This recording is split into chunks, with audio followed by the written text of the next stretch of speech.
أيتها الجماهير العريضة، أيتها الجماهير العريضة، لقد رشحت نفسي من أجلكم أنتم أيها الجماهير العريضة. لماذا جئت؟ إنني أرى جحافل أمامي. لماذا جاءت هذه الجحافل؟ لقد جاءت من أجل مصر وليس من أجل مرجان.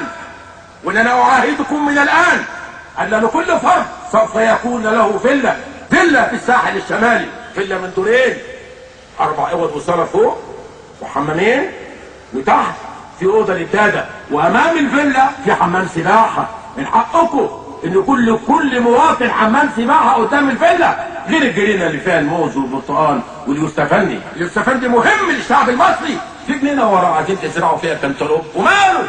من حقكم إنكم تاكلوا كنتالوب أيها الجحافل العظيمة. أرجوكم لا داعي للهتافات، ودعونا نعمل في صمت من أجل مصر، من أجل مصر.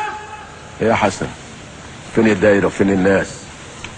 العمال والموظفين بتوعنا ما جوش ليه؟ ده انا واحد مقطوع من شجره. والله يا فندم بلغنا الكل، بس كلهم للاسف في السرادق الثاني. سرادق مين؟ في حد مات؟